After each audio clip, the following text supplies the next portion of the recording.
Assalamualaikum warahmatullahi wabarakatuh. Saya Putri Tahirah dari Prodi Administrasi Publik. Semester 5, saya akan menjelaskan tentang kepemimpinan pendidikan di sekolah. Mencerdaskan kehidupan bangsa merupakan tujuan ideal untuk direalisasikan melalui sistem pendidikan nasional. Dalam sistem sekolah, terjadi proses interaksi antara kepala sekolah, guru, pegawai, pengawas, komite sekolah, serta murid. Semua proses interaksi berlangsung karena dipengaruhi fungsi pengorganisasian, pembagian tugas, komunikasi, motivasi, kewewenangan, dan keteladanan. Untuk mencapai tujuan pendidikan sesuai dengan peran sekolah, maka peran kepemimpinan pendidikan harus berjalan optimal. Secara operasional, kepemimpinan pendidikan harus berlangsung efektif bagi kemajuan organisasi sekolah. Keberhasilan dan kegagalan suatu organisasi sekolah sebagian besar ditentukan oleh mutu kepemimpinan yang dimiliki oleh orang-orang yang diserah tanggung jawab sebagai pemimpin dalam suatu organisasi sekolah. Untuk itu, kepemimpinan pendidikan perlu diberdayakan dengan cara meningkatkan kemampuannya secara fungsional sehingga mampu berperan sesuai dengan tugas, wewenang, dan tujuan. Yang pertama, pengertian kepemimpinan. Kepemimpinan adalah kemampuan mempengaruhi perilaku orang lain dalam situasi tertentu, agar bersedia bekerja sama untuk mencapai tujuan yang ditetapkan.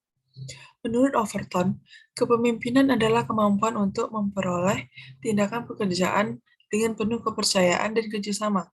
Sedangkan menurut Syafarudin, eh, pemimpin dipercaya oleh yang dipimpin karena otoritas dan kemampuannya untuk memberikan pengaruh kepada anggota untuk melakukan sesuatu. Orang yang menjalankan proses kepemimpinan disebut pemimpin. Kepemimpinan terkadang dipahami sebagai kekuatan untuk menggerakkan dan mempengaruhi orang. Kepemimpinan sebagai sebuah alat, sarana, atau proses untuk membujuk orang agar bersedia melakukan sesuatu secara sukarela dan sukacita. Ada beberapa faktor yang dapat menggerakkan orang, yaitu karena ancaman, penghargaan, otoritas, dan wujukan. Yang kedua ada unsur kepemimpinan. Proses kepemimpinan mengandung 5 unsur. Yang pertama, pemimpin adalah orang yang mengarahkan pengikut melahirkan kinerja atau aktivitas. Yang kedua, pengikut adalah orang yang bekerja di bawah pengaruh pemimpin. Yang ketiga, konteks adalah situasi, formal atau tidak formal, sosial atau kerja, dinamis atau statis, darurat atau rutin, rumit atau sederhana, sesuai dengan hubungan pemimpin dan pengikut. Yang keempat, proses adalah tindakan kepemimpinan, perpaduan memimpin, mengikuti, bimbingan menuju pencapaian tujuan, pertukaran, membangun hubungan. Yang terakhir, hasil adalah yang muncul dari hubungan pemimpin, pengikut, dan situasi, atau rasa hormat, kepuasan, dan kualitas produk. Yang ketiga, peran pemimpin. Peran adalah pola perilaku yang berkaitan dengan tugas seseorang dalam kedudukan pada suatu unit sosial. Peran dapat juga diartikan sebagai perilaku yang diatur dan diharapkan dari orang dalam posisi tertentu. Pemimpin di dalam organisasi mempunyai peranan. Setiap pekerjaan membawa serta harapan bagaimana penanggungan peran berperilaku.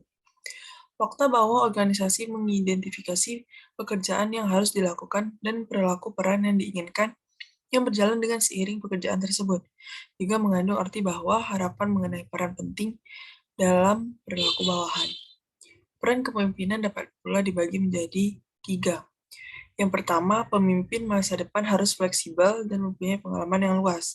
Yang kedua, menganggap tanggung jawab seremonial atau spiritual sebagai kepala organisasi menjadi suatu fungsi yang diperlukan, bukan suatu hal yang remeh yang harus dialami atau didelegasikan kepada orang lain.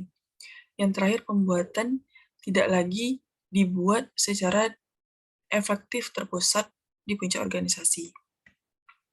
Kepemimpinan di sekolah. Kepemimpinan pendidikan merupakan kemampuan untuk menggerakkan pelaksanaan pendidikan, sehingga tujuan pendidikan yang telah ditetapkan dapat dicapai secara efektif dan efisien. Kepala sekolah merupakan pemimpin pendidik. Dalam kedudukannya sebagai pemimpin pendidikan yang resmi, kepala sekolah diangkat dan ditetapkan secara resmi sehingga dia bertanggung jawab dalam pengelolaan pengajaran, ketenagaan, B.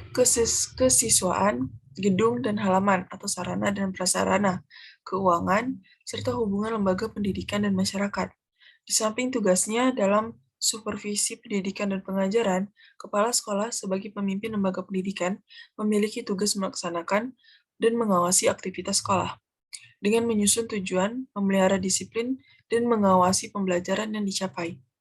Pada saat ini, kepala sekolah didorong untuk menjadi pemimpin yang memudahkan personil sekolah dengan membangun kerjasama, menciptakan jaringan kerja, dan mengatur semua komponen sekolah dengan komunikasi yang baik. Selanjutnya ada Roy dan Drake mengatakan bahwa ada 5 kewajiban dan tanggung jawab kepala sekolah. Yang pertama, berinisiatif meningkatkan dalam teknik dan metode pengajaran. Yang kedua, melaksanakan kurikulum secara baik sesuai kebutuhan pelajar. Yang ketiga, mengatur para guru untuk memotivasi para pelajar pada tingkat optimal. Yang keempat, memberikan peluang kepada para guru untuk mengikuti program pengembangan pribadi guru.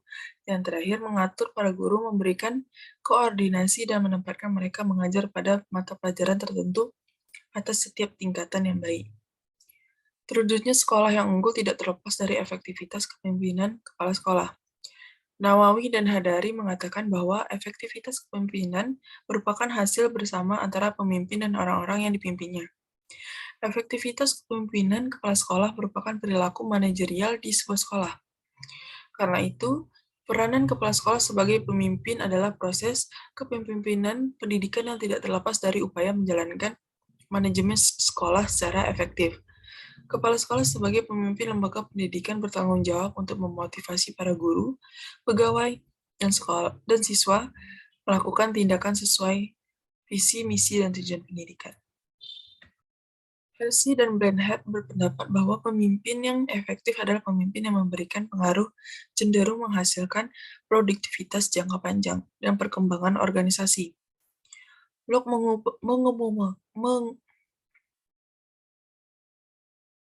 mengemukakan bahwa pemimpin efektif memiliki ciri-ciri. Yang pertama, penuh inisiatif, energi, dan ambisi. Yang kedua, tekun dan proaktif dalam mengajar sasaran mereka. Yang ketiga, mempunyai keinginan memimpin. Mereka tidak mengharapkan kekuasaan untuk maksud mendominasikan orang lain, melainkan demi meraih sasaran tinggi. Yang keempat, jujur dan punya integrasi. Mereka tidak hanya bisa dipercayai, tapi juga bisa mempercayai orang lain.